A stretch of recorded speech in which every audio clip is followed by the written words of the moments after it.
In this problem, we're going to sketch the graph of a sine function by plotting points. We want to graph y equals 2 and sine of x over 3 minus pi over 6 by hand. We're going to start by comparing this to y equals a sine of omega x minus phi. We see that a is equal to 2, omega is equal to 1/3, and phi is equal to pi over 6. So the graph is a sine curve with amplitude, absolute value of a, which is the absolute value of 2, which is equal to 2. We'll have a period of 2 pi divided by omega, so 2 pi divided by 1/3, which is 6 pi. Then we'll get a phase shift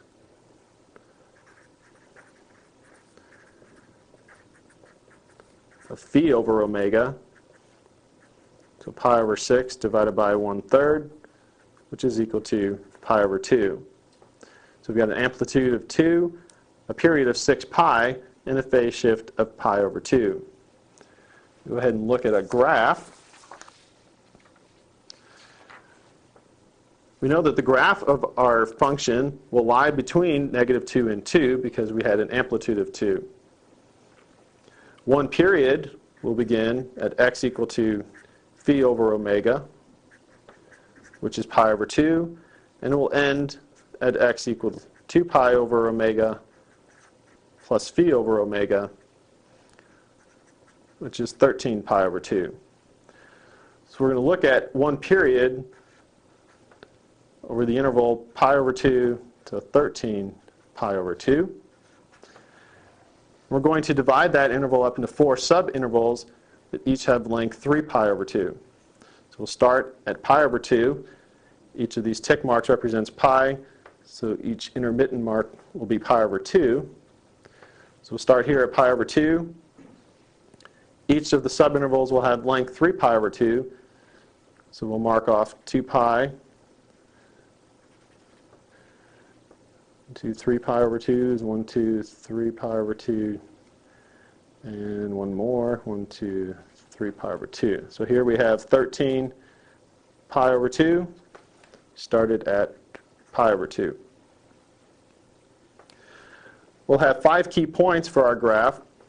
The first point is our initial point, pi over 2, 0. So we started our period at pi over 2. The next point will be at 2 pi. This is where we'll reach our maximum value. So we have the point 2 pi, 2. We'll again hit the x-axis at the point 7 pi over 2. So we have 7 pi over 2, 0. Our next point will be at 5 pi. And here we'll hit our minimum value of -2. So we have the point 5 pi, -2. Then we'll get our last point at the end of one period. This will be the point 13 pi over 2, 0. If we connect these 5 key points with a smooth curve, that would give us the graph of our sine function over one period. Then we could extend that graph in both directions to get a more general picture. If we do that, the graph of our sine function will look something like this. Notice we have our 5 key points, pi over 2, 0, 2 pi, 2, 7 pi over 2, 0, 5 pi, -2, and lastly 13 pi over 2, 0. So we have one period between pi over 2 and 13 pi over 2, and we have extended our graph in both directions to show that it continues on in the positive and negative x direction.